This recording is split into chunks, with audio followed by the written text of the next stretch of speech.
आदाब नाज़रीन, आप देख रहे हैं जी सलाम। आपके साथ मैं हूं शबनम हसन। हमारी इस खास पेशकश हौसलों की ईद में आपका इस्तकबाल है।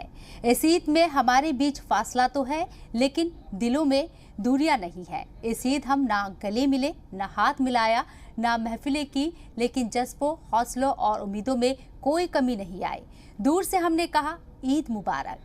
तो आइए हौसलों की ईद में आपको मिलवाते हैं हकीम सुलेमान खान साहब से। हकीम साहब, आपका बहुत बहुत इस्तकबाल है।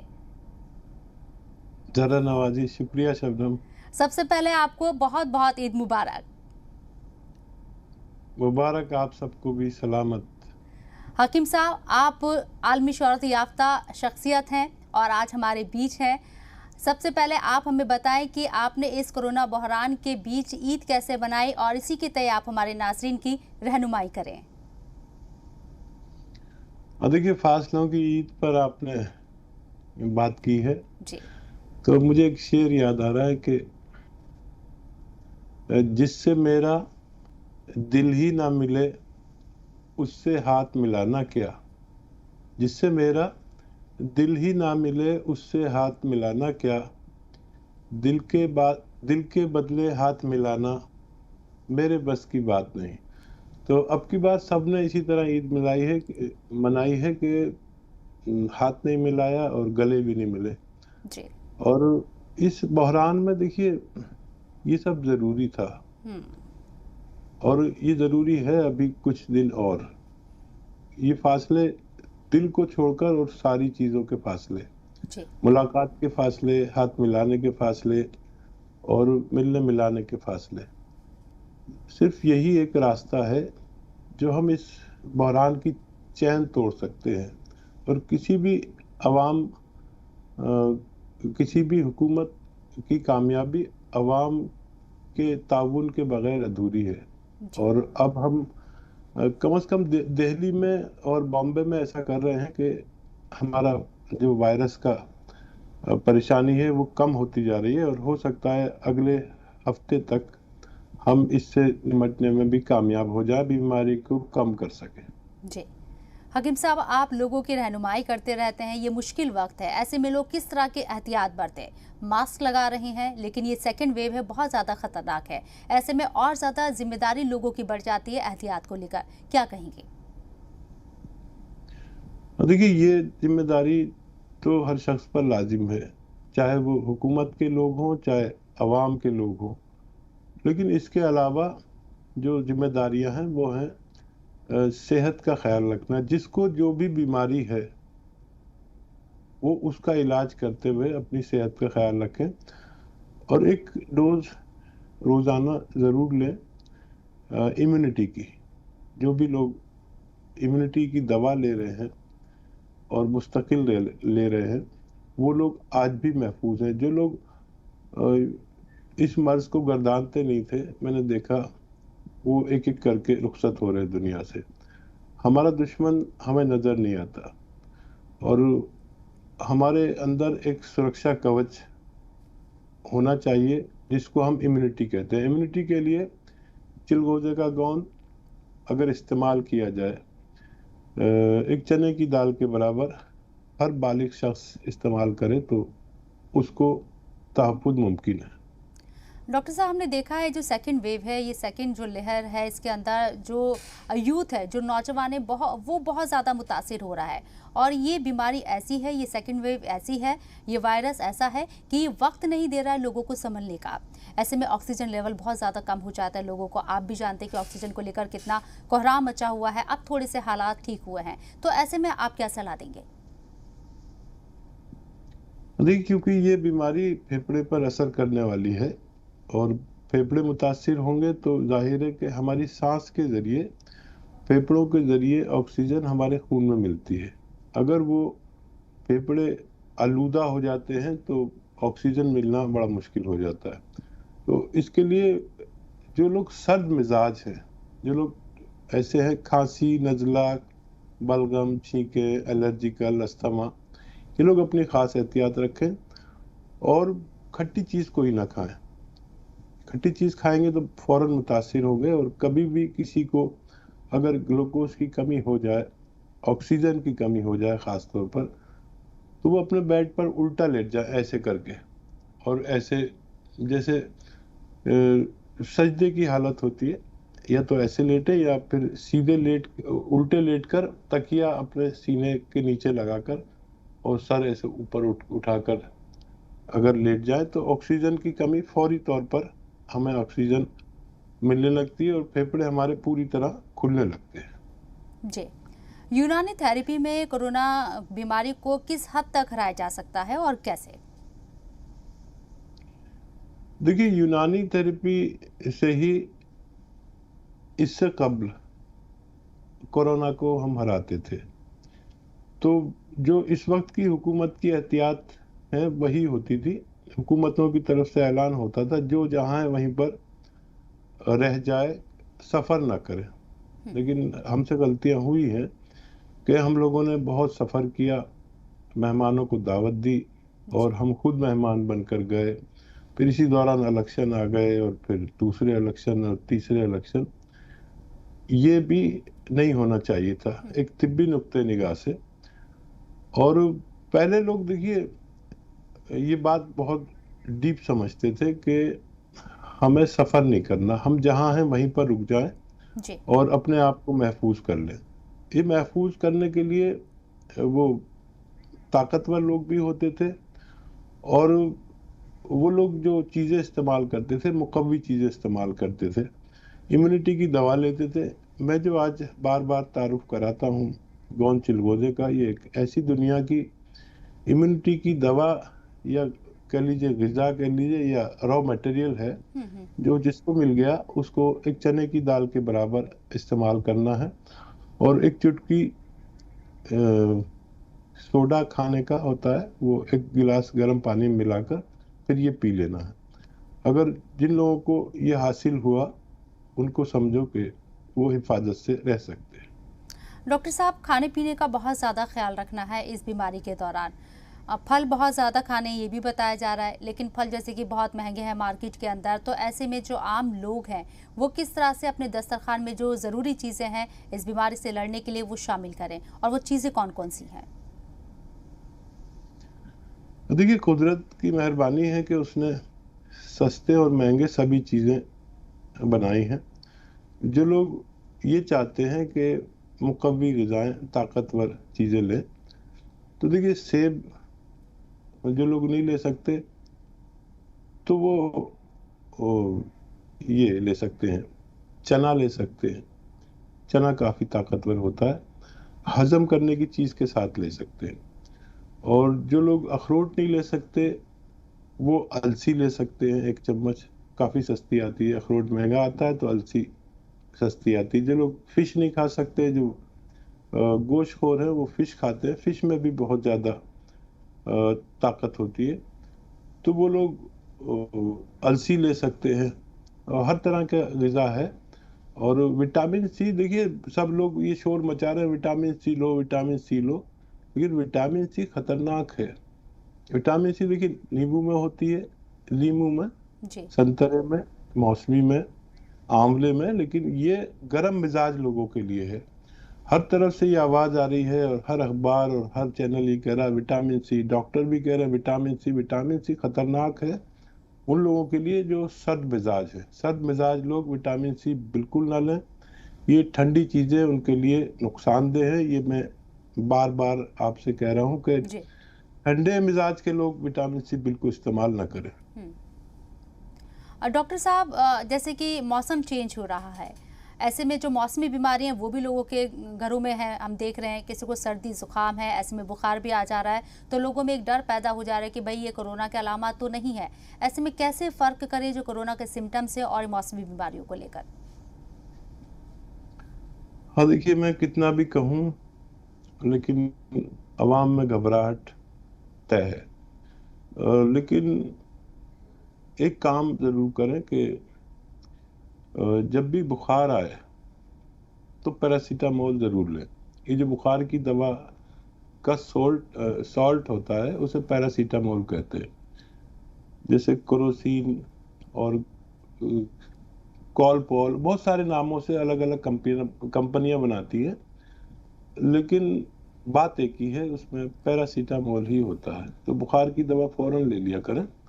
और अगर बलगमी कुछ है तो उस पर आप बलगम निकालने की दवाएं लें। बेशतर लोग इसमें, जो डॉक्टर हैं, स्टेरॉइड देते हैं। तो स्टेरॉइड फौरी तौर पर बलगम को बाहर निकालता है। तो ये इलाज अपने घरों में रहना चाहिए। एक फर्स्ट एड बॉक्स में कुछ ये स्टेरॉइड, पेन किलर और ये बुखार की दवाएं, पेट दर्द की दवाएं, और पेट दर्द की दवा अलग होती है, बाकी बॉडी पेन की दवाएं, ये सब रखें। और देखिए, जब हम बीमार पड़ते हैं तो हमें काफ़ी तिब्बी मालूमात हो जाती है। तो घर के जो बुजुर्ग हैं वो इसको सीखने की कोशिश करें कि कौन सा बुखार में हमारी क्या कैफियत होती है। वरना हर किसी के टच में, संपर्क में, ताल्लुक में एक डॉक्टर जरूर होता है। उनसे आप मर्ज की कैफियत बताकर मालूम कर सकते हैं कि हमें कौन सा बुखार है, और आप उससे इत्मीनान हासिल कर सकते हैं। जी डॉक्टर साहब, अपने खास प्रोग्राम हौसलों की ईद के जरिए हम लोगों को बेदार करने की भी कोशिश कर रहे हैं और इस मुश्किल वक्त में उनकी हौसला अफजाई भी कर रहे हैं, हिम्मत बंधा रहे हैं कि ये मुश्किल वक्त ज़रूर है लेकिन आपको हिम्मत नहीं हारनी है। रोज़े भी इसी वबा के दौरान ख़त्म हुए हैं और ईद भी अब जिस तरह से हमने देखा है कि ईद भी मनाई गई, लेकिन कितनी सादगी के साथ ईद मनाई गई इस पर लोगों ने अमल किया है। आने वाले वक्त में तीसरी लहर का भी जिक्र हो रहा है, तो लोगों को कहीं ना कहीं अपनी जो लाइफ स्टाइल है उसके अंदर इन आदतों को अब शुमार कर लेना चाहिए, क्योंकि वक्त नाजुक है। ऐसे में आपका प्रिकॉशन ही आपकी जान बचा सकता है। क्या कहेंगे? देखिए शबनम, एक बात मैं शेयर करूं आपसे। मैं हर महीने गांव जाता था और इस महीने नहीं गया मैं। तो वहां पर लोग ऐसे चपाले हैं, लोग बैठते मूढ़ों पे, और मेरा भी उधर से गुजर होता था। तो जी वो, मेरे पास तो सैनिटाइजर का सब होता था, मैं सैनिटाइज करता था और बैठता नहीं था जब तक मैं उस मूढ़े को सैनिटाइज ना कर लूं। तो वहाँ चपालों में कुछ लोग बहस करते थे कि ये बीमारी कुछ है ही नहीं। तो मैं उनसे कहता था, देखो, इसको नज़ला बुखार जरूर मानो। नज़ला बुखार भी ऐसा जो अभी तक जिसकी दवा मौजूद नहीं है। तो आप लोग सैनिटाइज करो, फासला रखो। और वो मेरा जो याराने हम मजाक होते हैं ना, जो बचपन के साथी होते हैं, वो जी मेरा मजाक उड़ाते थे। लेकिन आज ये हालत है कि उनमें कई लोग शहीद हो गए, मैं कहूँगा। और ज़्यादातर लोग अपने घरों में कैद हैं, मुक़य्यद हैं, और इस बीमारी से जूझ रहे हैं। जी और लोग अपने आप को इतना तकब्बुर ना करें कि हमें कोरोना नहीं हो सकता। कोरोना किसी को भी हो सकता है, एक डॉक्टर को भी हो सकता है, एक मरीज जी को भी हो सकता है। बेशक। तो देखिए, आंधी मगरूर दरख्तों को पटक जाएगी। ये आंधी है, मौत की आंधी है ये। आंधी मगरूर दरख्तों को पटक जाएगी, बस वही शाख बचेगी जो लचक जाएगी। जो बहुत खूब। इसके साथ लचक गया जी वो बच जाएगा। पूरी फॉलो करें हुकूमत के ऐलानात को, और अपने तौर पर आप अपना तहफ़्फ़ुज़ ज़रूर करें। जी सिर्फ ये ना सोचे कि हुकूमत सब कुछ कर देगी। हुकूमत भी करती है, अपनी लेकिन जिम्मेदारी भी निभानी बहुत ज्यादा जरूरी है। किसी भी हुकूमत की कोई प्लानिंग कामयाब नहीं हो सकती जब तक अवाम उसका पूरी तरह साथ न दे। बेशक। चलिए हकीम साहब, आप हमारे साथ जुड़े, आपका बहुत बहुत शुक्रिया। आपने वक्त निकाला हमारे नाज़रीन की रहनुमाई की, बहुत बहुत शुक्रिया आपका। जज़ाकल्लाह, शुक्रिया। और अब हम आपको मिलवाते हैं छत्तीसगढ़ के स्टेट लेबर वेलफेयर बोर्ड के चेयरमैन सफ़ी अहमद साहब से। सफ़ी साहब, आपका बहुत बहुत इस्तकबाल है हमारी इस खास पेशकश हौसलों की ईद में। बहुत बहुत शुक्रिया। सबसे पहले आपको ईद की बहुत बहुत मुबारकबाद। शुक्रिया, आपको भी मुबारक, सभी श्रोताओं को भी मुबारक। जी सफ़ी साहब, मेरा सबसे पहले सवाल आपसे यही है कि इस कोरोना बहरान में आपने कैसे ईद मनाई और हमारे नाज़रीन को क्या कहेंगे? सबसे पहले तो सारे फ्रंटलाइन वर्कर को भी मैं सलाम करना चाहूँगा, जितने हमारे देश भर में डॉक्टर्स हैं, नर्सेस हैं। आज कोरोना के महामारी के समय में जो लॉकडाउन का पालन कर रहे हैं, जो नागरिक अपने घरों में रहकर, सबको मैं सलाम करूंगा। साथ ही ईद का जो त्योहार था, वास्तव में ये बहुत ही, मैं ये मानता हूँ कि ऐसे समय पे ये त्योहार, जैसे ईद का त्योहार हर साल आता है, और इस बार का जो त्योहार था बहुत सारे अपने लोगों से बिछड़ने का भी त्योहार रहा जी। और लॉकडाउन के वजह से घरों में ही सब इबादत किए। ईद का जो त्योहार है अपने परिवार के साथ ही लोग मनाते रहे। ईदगाह में नमाज नहीं हो पाई, ना ही मस्जिदों में नमाज हुई, क्योंकि शासन के नियमों, शासन के निर्देशों का पालन भी करना था जी। तो ऐसे में जो लोग भी जो मार्केटिंग करके ईद की खुशियां मनाते थे उससे भी वंचित रहे। लेकिन समय ही ऐसा है जिसको समझते हुए हम लोगों को चलना भी है। जी सफ़ी साहब, बहुत सारे लोगों में मायूसी थी, लेकिन उनका जज्बा कम नहीं हुआ। ईद उन्होंने मनाई, सादगी के साथ मनाई, लेकिन एक मायूसी थी कि काश ये वबा ना होती और हम खुल के ईद मना सकते थे। तो जो लोग मायूस हुए थोड़े बहुत, उनके लिए आप क्या पैगाम देना चाहेंगे कि भाई ये एक ईद निकल गई, आने वाले वक्त में जब हालात अच्छे होंगे तो हम बहुत अच्छे से ईद मनाएंगे? हमेशा आशावादी होने की जरूरत है कि इस कठिन परिस्थितियों में जिस तरीके से हम लोग गुजर रहे हैं, आने वाला जो समय है वो इससे अच्छा समय होगा। आने वाला जो ईद होगा वो बहुत खुशियों से भरा हुआ ईद होगा। जिस तरीके से हम लोग पहले ईद मनाते थे, आने वाले वर्षों में उसी तरीके से ईद मनाएंगे और एक दूसरे से गले मिलेंगे, हाथ मिलाएंगे। जो आज दूरियां रही है, सोशल डिस्टेंसिंग का पालन करना, हाथ नहीं मिलाना, इन सभी कमियों को आने वाले समय में जरूर हम ये मानते हैं कि जो पिछला जो समय था उसको फिर से हम प्राप्त करेंगे। सफ़ी साहब, अपना फ़ोन रख सकते हैं, क्योंकि मुझे अभी कमांड मिली कि आपकी ऑडियो क्लियर आ रही है अब, तो आप चाहें तो फ़ोन रख दीजिए।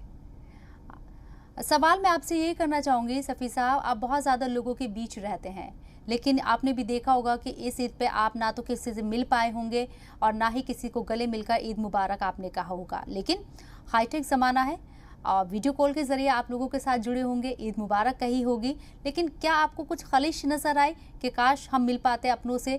आज वीडियो कॉल के ज़रिए मुबारकबाद देनी पड़ रही है। कैसे नहीं होगा, बहुत ज्यादा इसकी कमी तो बहुत महसूस हो रही थी कि चूंकि ईद के मौके पे सैकड़ों लोगों से मिलना होता था, लोगों के साथ बैठना होता था, गले मिलना, एक दूसरे की बातों को सुनना, एक दूसरे के साथ खुशियों को मनाना, और उन सारी चीजों से वंचित रह गए। और मैं ही नहीं बल्कि पूरा देश, पूरा दुनिया ही वंचित रह गया। तो निश्चित रूप से उसका अफसोस तो रहेगा। और आज सोशल मीडिया का जमाना है, ये सही कहना है आपका कि आज व्हाट्सएप, फेसबुक और इन सब चीजों में बधाइयां जो आती हैं उनसे अपन कुछ हद तक उसको, उस कमी को दूर करने का प्रयास, लोगों को बधाई भी देते रहे, लोग बधाई भी देते रहे, उन कमियों को दूर करने का प्रयास होता रहा।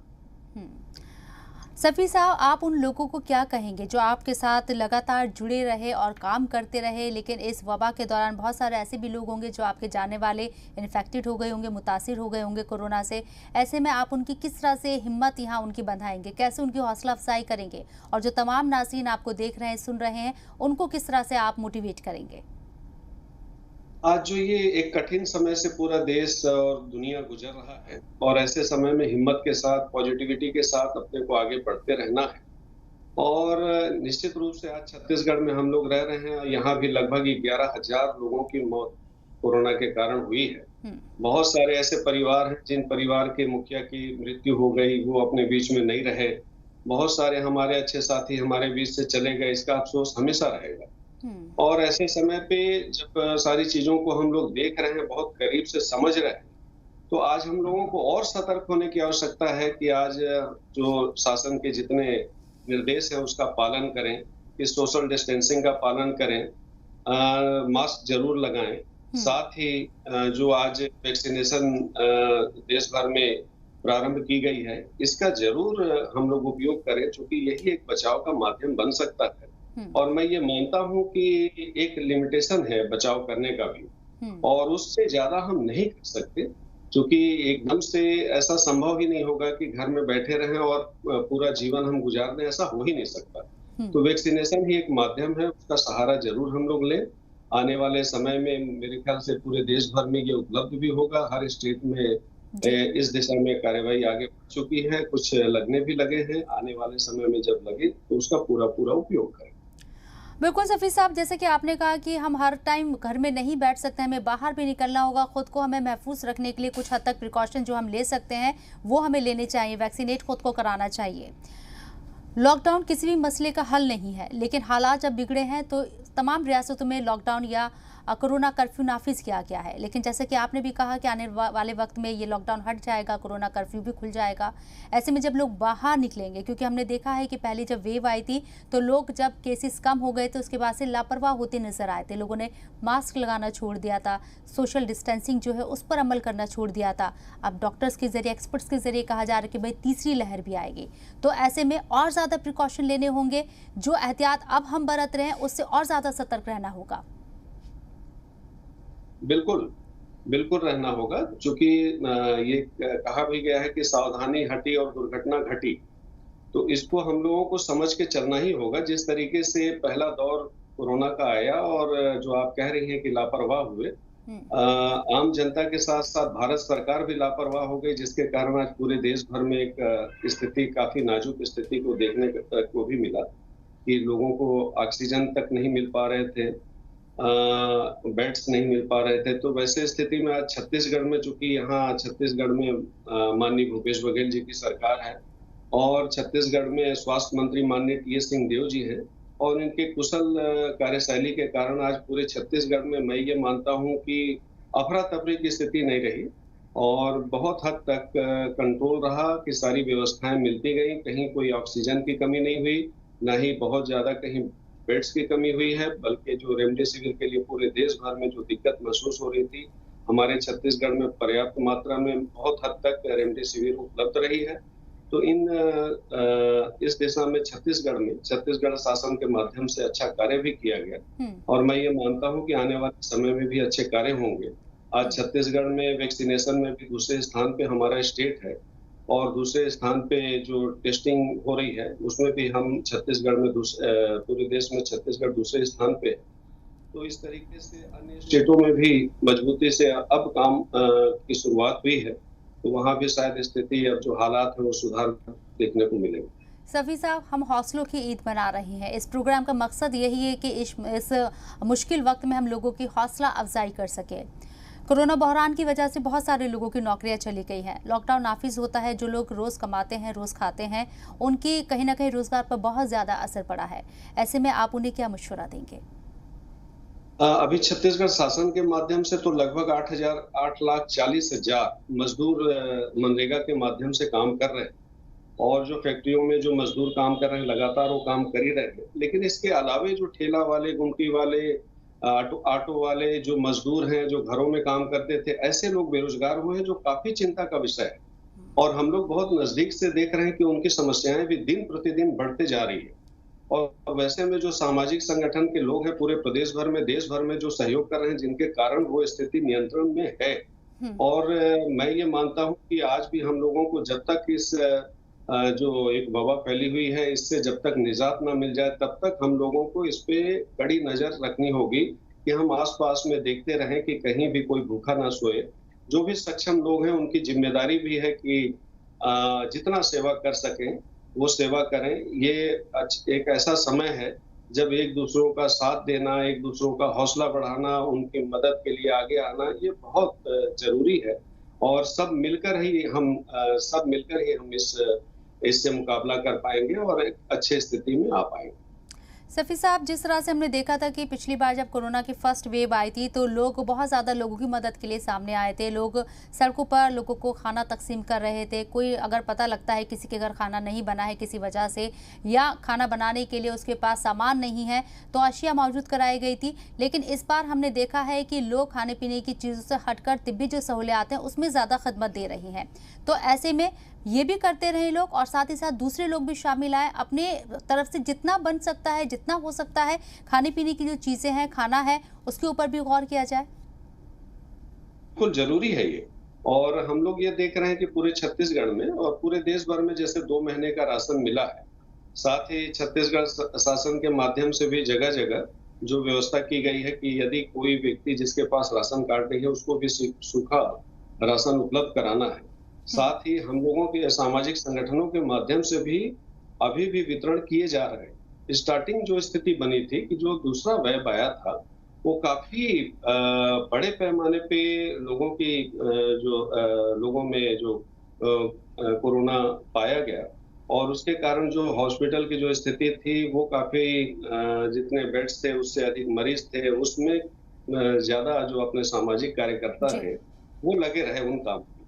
और जो आप बोल रही हैं कि जैसे पिछले बार और इस बार में अंतर है, तो कुछ अंतर है। लेकिन पिछले बार की एक स्थिति अलग थी कि पूरे देश भर में जो मजदूर थे सड़कों पे दिखाई दे रहे थे, तो जगह-जगह उनके लिए एक स्टॉल बने हुए थे, लोग सामाजिक संगठन के लोग खाना खिला रहे थे, कहीं जी। पानी पिला रहे थे। वो स्थिति इस बार नहीं बनी, बल्कि कम देखने को मिला है। लेकिन जगह-जगह ये देखा जा रहा है कि सामाजिक संगठन के लोग अपनी जिम्मेदारियों को बहुत मजबूती से निभा रहे हैं और मैं उनसे आग्रह भी करूंगा कि जब तक ये समय इस तरीके का है, जब तक इससे मुक्ति ना मिल जाए, जब तक लॉकडाउन है और अपने रोजगार की तरफ मजदूर वापस ना हो जाए, इसको विशेष रूप से ध्यान रखने की आवश्यकता भी है और हम लोग मिलजुल के इस काम को करते रहें। चलिए, बहुत बहुत शुक्रिया सफ़ी साहब आपका हमारे साथ जुड़ने के लिए। तो जैसा कि मैं बार बार कह रही हूँ नाज़रीन, ये हौसलों की ईद है, हमें अपना हौसला नहीं हारना है, हिम्मत बनाए रखनी है इस मुश्किल वक्त में। एक